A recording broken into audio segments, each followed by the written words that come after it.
VikesNow, I am Dustin Baker. I think this is safe to say this is now draft week. We are recording this late on Sunday night. Your eyes and ears will probably experience it Monday, which means we are 3 days away from the NFL draft. The Vikings have 9 picks in the event. It's pretty backloaded towards the end after the first round, to the max, actually. We all expect them to package the first 2 picks and get a quarterback. We hope that happens. We shall see.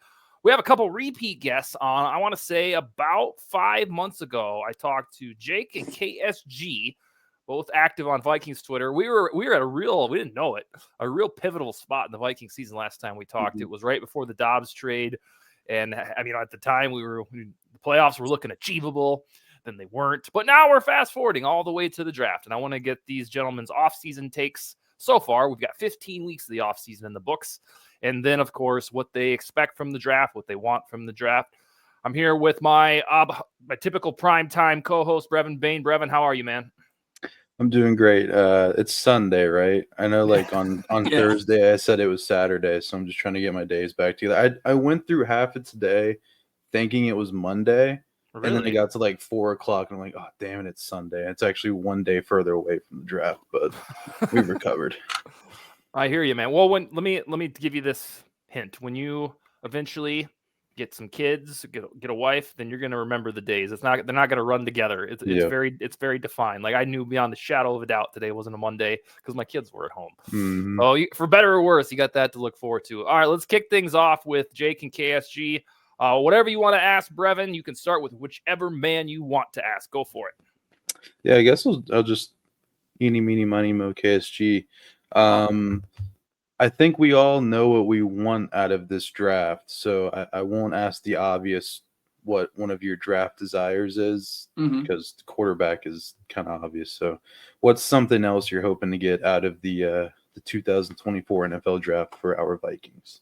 Yeah, so to me, one of our biggest needs outside of quarterback is interior defensive lineman.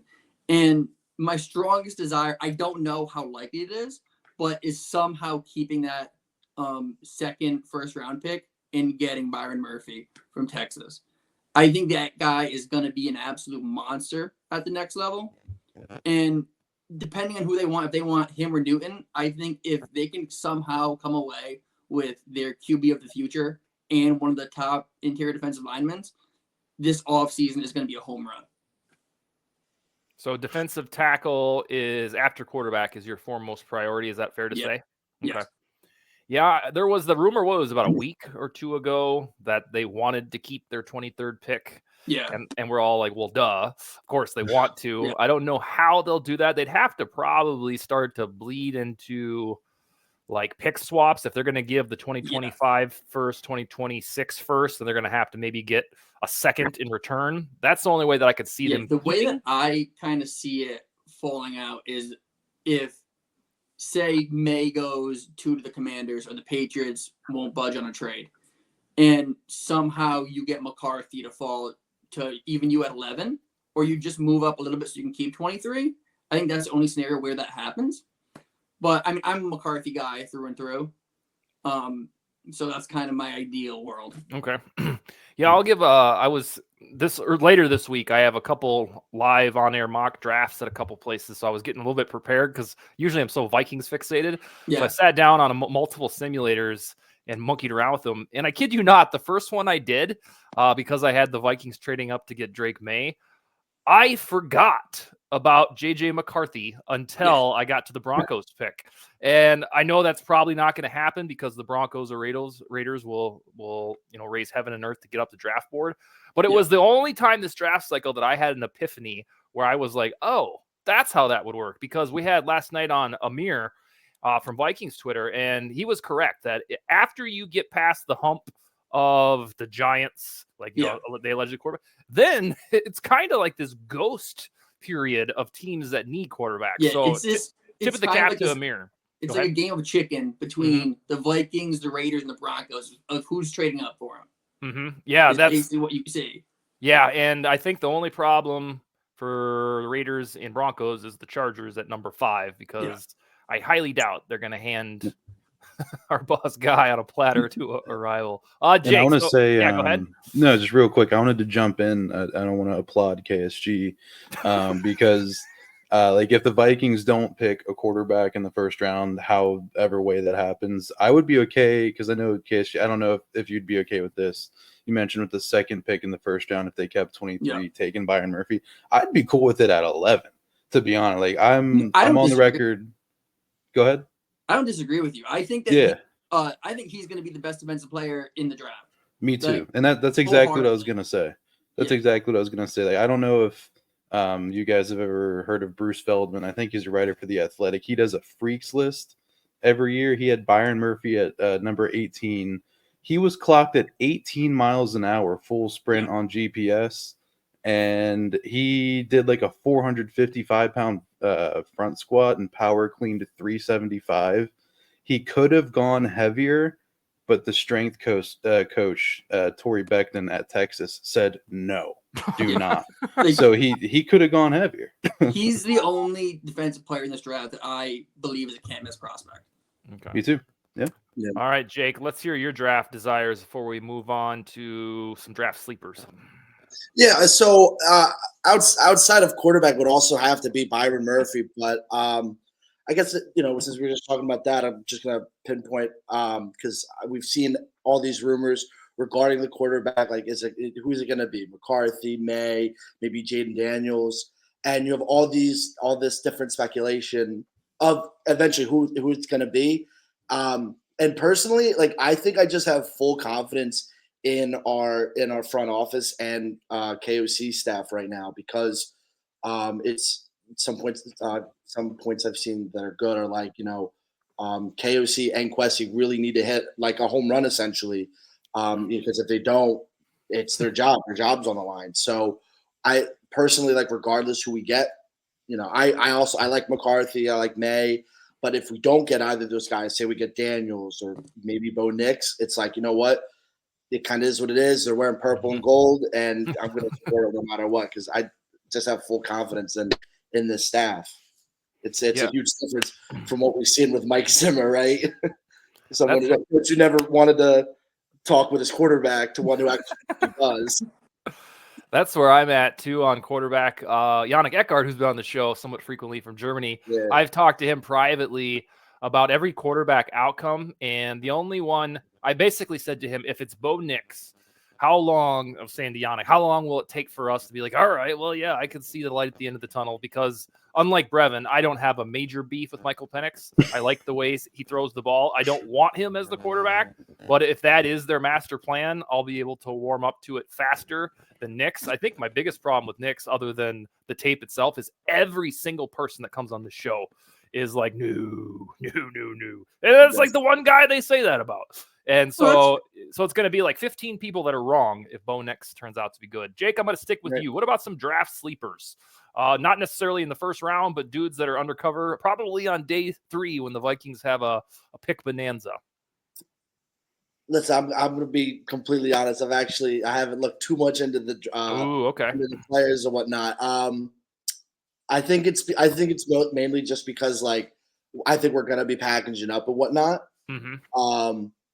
But definitely, I think I could definitely see us going wide receiver, maybe like round 3. Maybe I know we re-signed Powell, but maybe if we can get another speedy guy on the edge, I think that can really help our offense out. I could also see us definitely going offensive line again. Just thinking of the depth off the top of my head, and it's almost about the same as last year. A couple of guys have left, so I could definitely see us going guard or tackle again. Mm-hmm. Maybe get another swing tackle.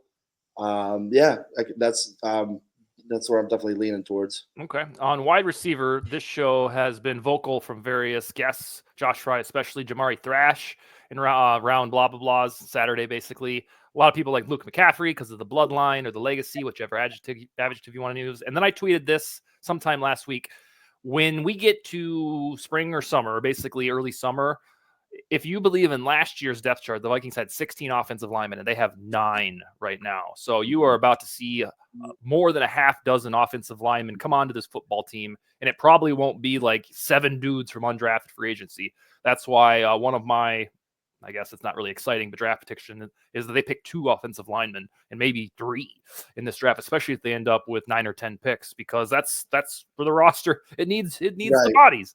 So that's what we got on sleepers from Jake, and then from Josh Fry, Jamari Thrash.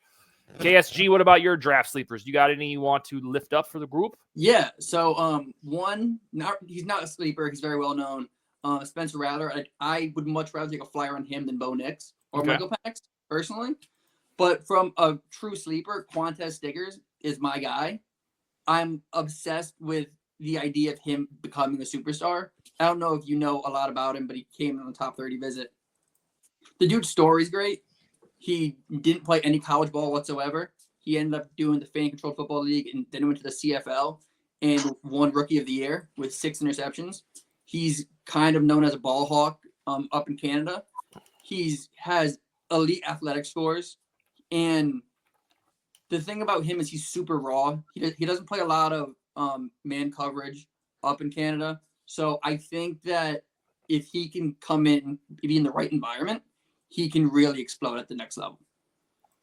Another thing on him, I had to do some homework on him because the Vikings met with him about 2-3 weeks ago. Is I think it was right before COVID or right during COVID. His father died, and he went into a lengthy battle with depression, or at least sorrow, from what I could gather, and that disqualified him from going to like a premier school. And then he ended up playing in the fan controlled league, whatever that was. And so he's met with tons of teams, and I think he will certainly go off the board somewhere. And the Vikings have plenty of CBs.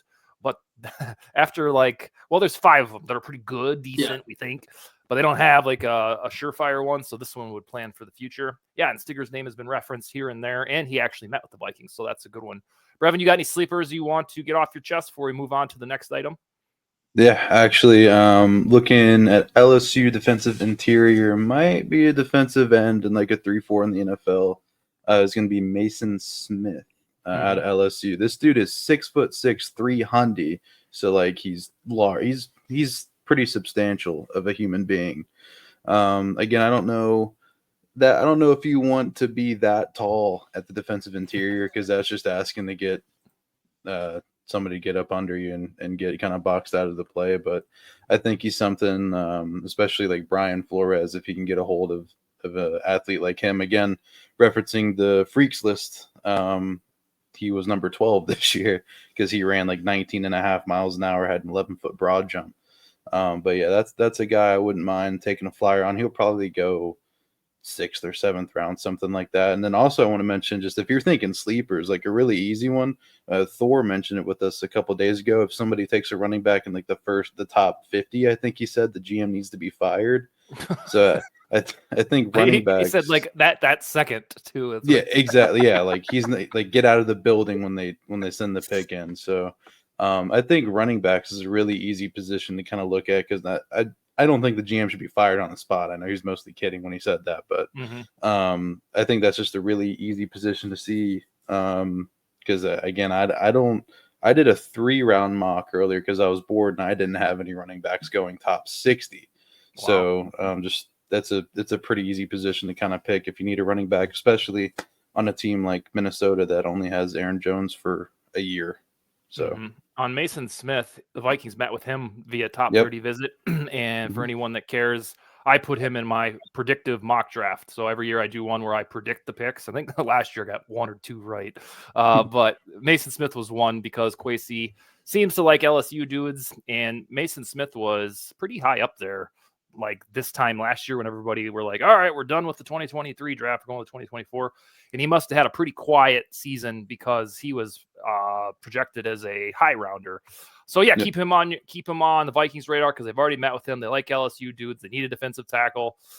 Mason Smith, LSU. Brevin, what's our next thing for? Let's go back to KSG. Yeah, so at the end of the day, we are talking about the Minnesota Vikings, and something's going to go wrong, unfortunately, is the thought process. So embracing that, what to you is the worst case scenario for the Vikings in the draft as a whole? I think, Timmy, the doomsday scenario really is Caleb 1, May 2, McCarthy 3 to the Patriots. And then there's Jaden Daniels, right? Who they've only had a dinner with him. You don't really know what's going on with him. There's rumors that he doesn't want to be a commander. There's rumors that he wants to be a commander. There's a lot of steam about him wanting to be a Raider. So then what's your next course of action if Jaden Daniels is refusing to play for anyone but Vegas, right?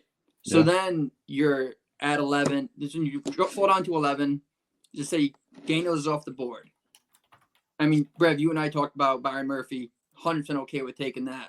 But what do you do at 23 now? Do you take a flyer on Bo Nix or Michael Penix, who you may like, not love? What do you do then? Yeah. So I think your doomsday scenario kind of ties into mine where you're at 23. My worst case scenario for them would be like at 23, at the end of the day, I guess that is like, oh no, we have another first round pick. But I think my worst case scenario kind of going hand in hand with yours is like, yeah, what if they do have to settle? The scenario isn't necessarily for me. They're picking Bo Nix or Michael Penix. I mean, if they're picking Michael Penix, that I'm not gonna lie, for me that kind of sucks.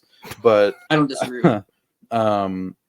And like from the standpoint of if Kwesi and Kevin and whoever are taking a quarterback that they're not sold on just because they're like, oh, we don't have a pick until the 4th round and we need a quarterback, that's a worst case scenario. It's not about who it is, it's about the situation. So I think ours kind of go hand in hand. Well, it's also, even if you don't want Bo Nix or Penix, right? You don't want to reach. Say you don't drop the quarterback this year, you just roll with Sam Darnold. Now you don't have a 2nd round pick next year to trade up. Yeah. And that's a domino effect too. You got to think about this. Yeah. Like Justin Jefferson, you're trying to, I mean, there's again the rumors that extension is done, but just playing devil's advocate, how are you going to sell Justin Jefferson on Sam Darnold and you just missed out on your best chance to get a quarterback of the future for a while? Because if you're going to get a quarterback, it's got to be this year. It's got to be this quarterbacks year. The next couple of years. Tank next year. Exactly. Yeah. KSG, I want to ask you. So some, especially Josh Fry, who comes on here pretty frequently, there's some that would call the scenario you mentioned, Jaden Daniels falling number 4, like the best case scenario. So what do you mean, that the Vikings just wouldn't trade up to get him? So the way, in my opinion, the only way that Jaden Daniels falls past 3 at New England is if he's refusing to play for anyone but Vegas. Oh, the refusal part. Okay. Yeah, he pulls a Manning. Because I know that the Commanders are in love with him. There's rumors that New England loves him way more than May. If the only way that he falls past 3 in my eyes is if he's refusing to play for anyone but Vegas. Okay. Yeah, that would be, I think, somebody can correct me in the YouTube comments, that would be the first time in the social media era where a quarterback said, "The hell with you, I want to go somewhere else." Like they could get away with it. It'd be ideal if Drake May did that. Yeah, it would be. Like Elway got away with it like the year I was born because it just happened. And then I recall when it happened with Phillip Rivers, and it was like, well, that's weird, but I guess now it would be, I don't know if it'd be a shit show, but it would be supremely fascinating to see the reaction to a quarterback who just dictated where he's going to play. All right, so worst case scenario, Jake, let's get that on record for you for these Vikings. Worst case scenario, it kind of ties into what we've been talking about. Essentially, Caleb Williams goes first. You got all those, Drake May, JJ McCarthy's off the board, and then you're looking at 4 or 5. And then if things aren't looking good, you're at 11.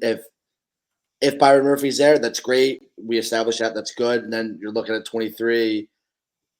If maybe you take a flyer on Penix or Bo Nix, or, you get to try out one of them, I guess, at that point. What are we taking a flyer on? Yeah.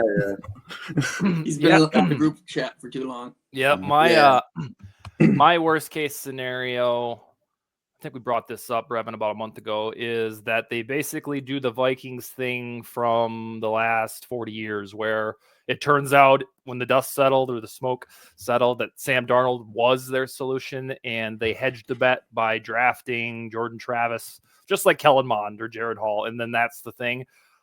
The only thing I'll say on that worst case scenario is that I can virtually guarantee you that's not going to happen, because their job security, this regime would shrink, this small. If everybody the joke was that, hey, Kirk Cousins going to the Falcons, look at them, they replaced Kirk Cousins with Sam Darnold.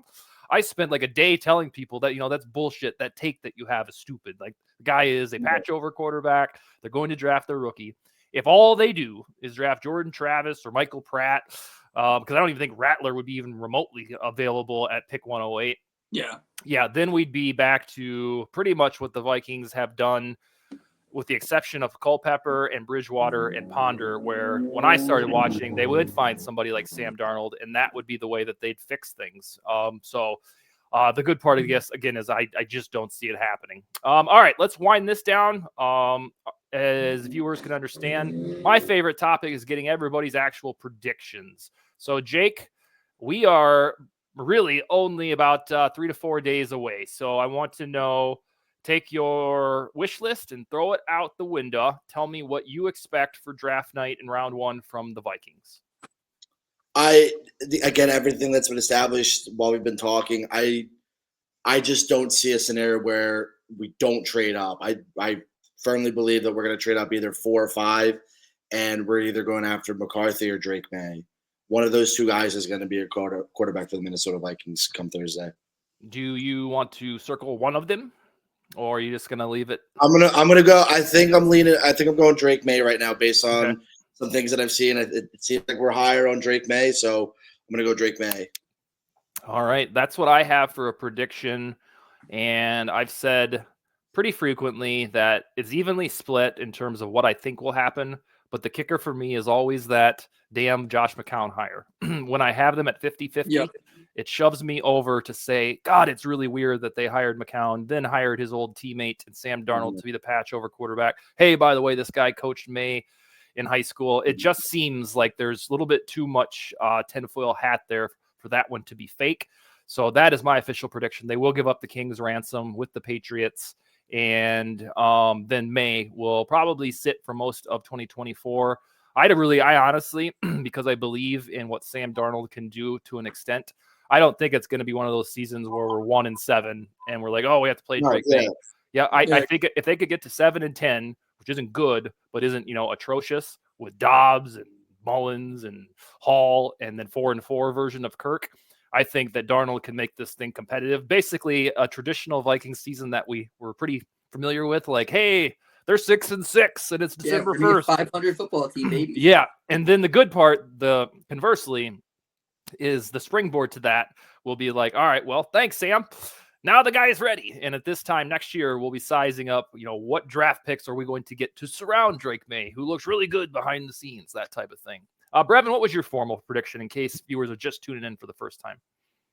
Yeah, I'm going to say it's a trade up for May. I put out a mock draft earlier today on my Twitter about what I think is going to happen from what we know at the moment.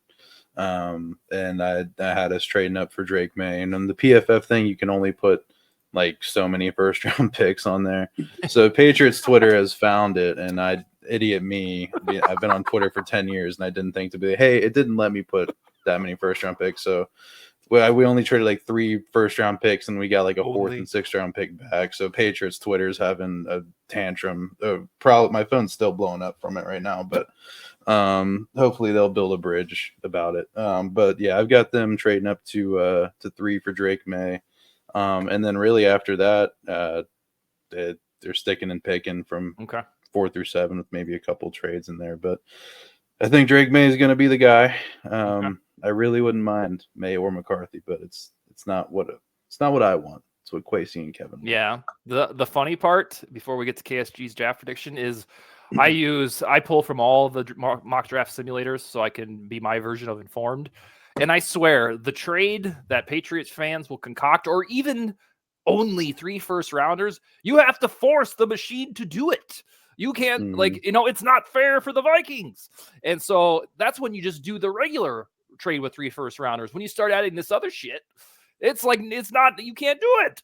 So for a Patriots fan to say, hey, well, I don't think that's fair. It's like, well, we're going within the confines of the machine. And they say even 3 first rounders is too lopsided in favor of the Patriots. And it's routine. So you have to press force trade. Yeah, there was one guy for like I had us taking like Michael Hall Jr., a defensive interior out of, I think, Ohio State in the 4th round. And he was replying to some like private account, like, oh, he's taking people that aren't even going to be there. Like, what do you want me to do about it? Like, he's available. I don't know what you want from me. Yeah, I think they're in a rarefied earth where Patriots fans, where the fans can price gouge and say, I mean, because it's like just climbing a ladder. One day I open Twitter and it's like, oh, they want 3 first rounders plus Jefferson. I'm like, oh, lovely. Yeah. Then it's like, well, that's going to be 4 first rounders and probably Darisaw. And it's like, oh, now that's where we're at. In their defense, I would trade being a little stupid for 6 rings in my lifetime. Absolutely. 100%. It must be rough. All right, KSG, wind us down with your draft prediction. So far, it's made across the board. So I'll give you my top 5 picks. All right. I have Caleb going 1, Drake May going 2 to Washington. Wow. Jaden Daniels 3 to New England. Bears trading up to 4 for Marvin Harrison. Wow. And then Vikings trading to 5 for JJ. Okay. That would be crazy. Yeah, that's a little bit. Definitely see that happening. If the Bears got Caleb and Marvin, I think that they're going to be so aggressive to make sure that Caleb is a guarantee hit. I also, on my Twitter, I like to put out random QB landing spot predictions. So I got Bo Nix landing with the Broncos. Okay. Penix in Vegas and Rattler with the Giants. Wow. Okay. And are those all in round 1, or except for Rattler? Not round 1. Just eventually, that's where they end up. Oh, okay. Do you have Nix in what we call Penix sliding out of round 1? Yeah. Yeah. Okay. That seems to be a sexy, trendy thing right now. Trading up to maybe 32 to get Nix so I can guarantee it. Okay. Because I do think that Bo Nix is your prototypical Sean Payton quarterback. Yeah. Yeah. I think he lucks out there in terms of staying in round 1, because I agree with you that, well, the Broncos, unless they love Jared Stidham, they need a quarterback. Yeah. And they probably can't sell the farm like the Vikings can, because they're just recovering from the Russell Wilson trade. And they should be paranoid that this is going to happen again. If we send a trade like this, and then we're going to be set back again, they should be paranoid like we would if we had pulled off the Russell Wilson trade. So, all right, gentlemen, why don't we do this? Why don't we talk this summer once we start to get around either minicamp or training camp, and we'll touch bases and talk about the state of the Vikings, hopefully with a sweet new quarterback, and kind of figure out what the record's going to be and such. Do you guys have any closing arguments you want to mention on there before we log off? Nope, I got nothing. All right, we will see you next time, and everybody have a wonderful evening. All right, thanks. See you later.